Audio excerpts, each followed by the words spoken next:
that concept kind of goes across the entirety of my DC run, in the sense that it was an exercise in construction and deconstruction and construction. We were going to take the entire thing apart in BVS and to put the thing back together in Justice League, and then take it apart again and then put it back together again. That was kind of the way we saw the whole thing going.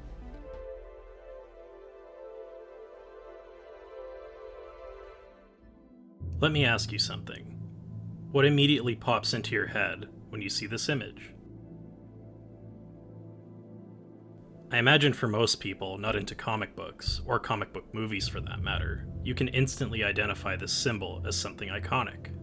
Everyone knows Superman. Everyone knows Batman. These characters are so recognizable that the amount of film adaptations has gotten to such a ridiculous level that there was a brief period where 3 different actors were playing Batman on screen within roughly a year's time span. The point is, there's a preconceived notion of what DC characters should be. Some might even say that altering these notions in any way is a betrayal of everything they stand for. But what if someone took them apart down to a molecular level in order to better understand them? What if putting an icon through the challenges of the real world allowed them to not only prove their resilience, but to come out even stronger on the other side? That's right, we're talking about Zack Snyder, specifically his DC Trilogy: Man of Steel, Batman v Superman: Dawn of Justice, and Zack Snyder's Justice League. These films are controversial in how they represent the preconceived notions of what is in character or appropriate for someone like Superman. What they really represent, however, is why people even still care about these stories in the first place. When you build a car and then take it apart, you understand how it works. You can then rebuild it to be the best car you've ever driven.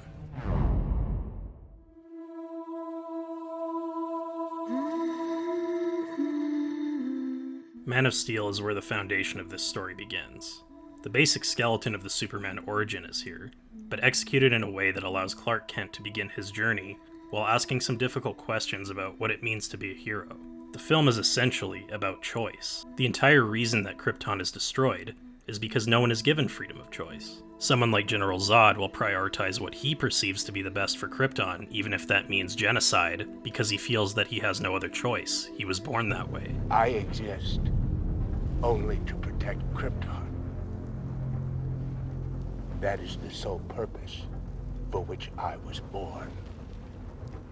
And every action I take, no matter how violent or how cruel, is for the greater good of my people. Everyone is purpose-built to fulfill a role that engineers their society to collapse. That is, until Kal-El is born without this restriction. Clark is constantly put in situations that force him to make a hard choice. Whether it be saving a bus full of his classmates, allowing the chance of Krypton's rebirth to die. Stop! If you destroy this ship, you destroy Krypton! Krypton had its chance! Or making the ultimate choice of whether to kill his enemies.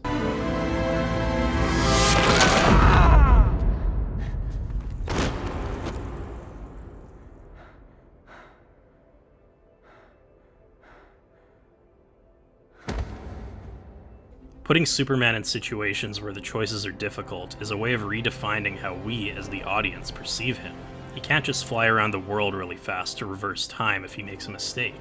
There are consequences to an inexperienced hero having a drag-out brawl in the middle of a population center. The traditional approach that Superman will always find a way to win has worked for decades, but Man of Steel finds a way to challenge Superman and put him through the ringer, both physically and philosophically. By the end of the film, we have a blueprint for a Superman that represents hope in a world where even the best of us can falter. The consequences of his choices, however, are not ignored.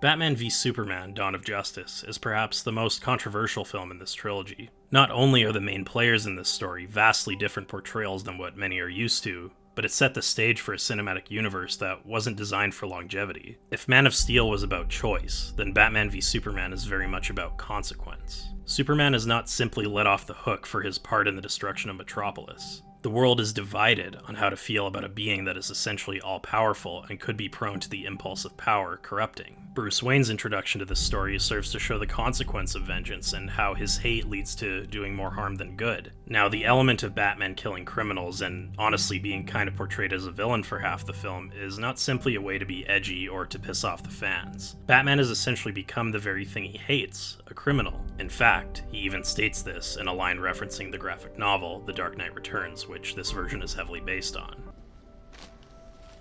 We're criminals, Alfred. We've always been criminals. Nothing's changed. He uses Superman as a scapegoat for his own hate that resulted from 20 years of a seemingly pointless war on criminality. He feels like his only option for redemption is to kill the alien that could annihilate humanity if things went south. This may be the only thing I do that matters. 20 years of fighting criminals amounts to nothing. Criminals are like weeds, Alfred. Pull one up, another grows in its place. This is about the future of the world.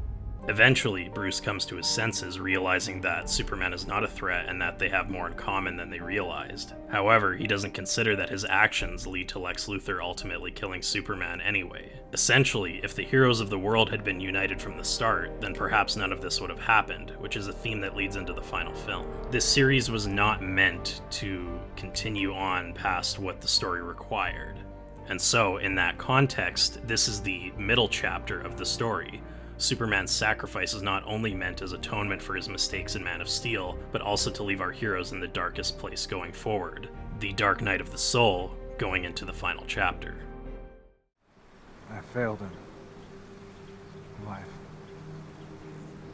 I won't fail him in death.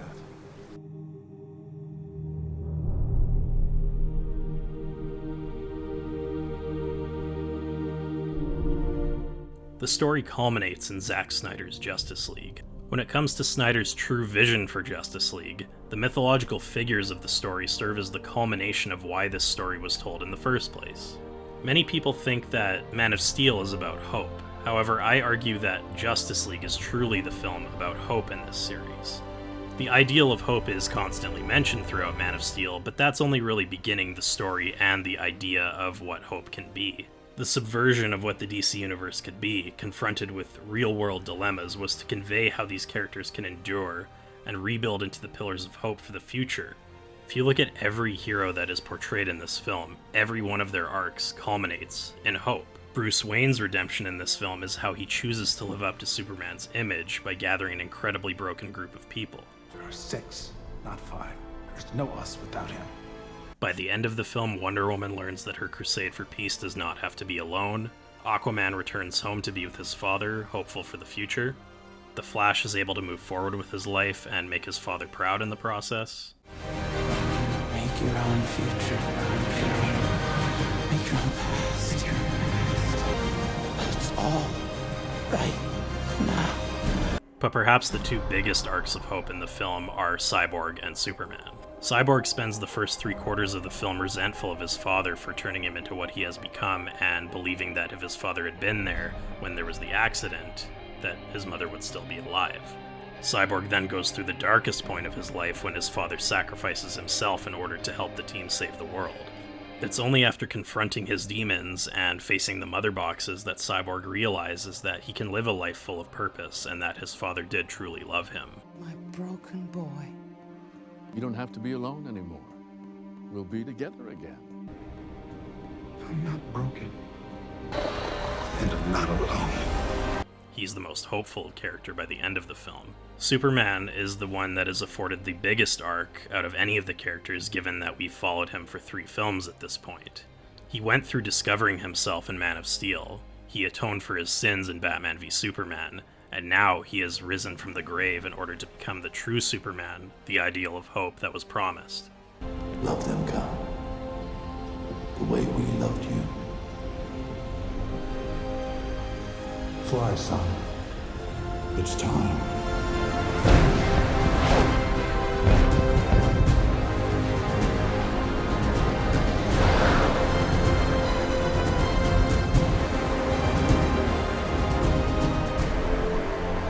When considering all of these arcs, you realize that these people have become their better selves through unity. a notion that is repeated throughout the film. Golden age of heroes fighting together to defend life on Earth. You know, I never thought I'd see the defenders of Earth united and fighting as one.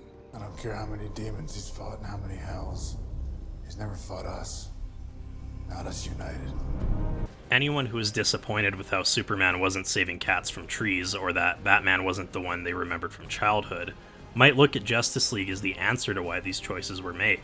Snyder put superhero icons through a crucible of pain and darkness in order to come out the other side, a unified vision of hope.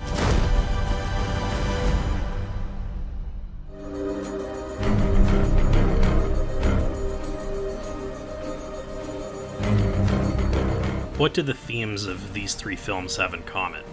What do choice, consequence, and hope have in common? They are relatable human universalities that are so rarely portrayed in superhero media, at least not in a meaningful way. It's one thing to say that the Avengers pay the price for their destructive behavior. It's another thing entirely to have Bruce Wayne see his employees suffer and die as the result of Superman fighting Zod. There will be Batman, Superman, Wonder Woman, and other DC films long into the future. They will seek to thrill, charm, and adapt stories that only the most diehard of fans will care about. I highly doubt, however, that they will take the risk of breaking their characters apart to see what is inside. Guess I'll see you around.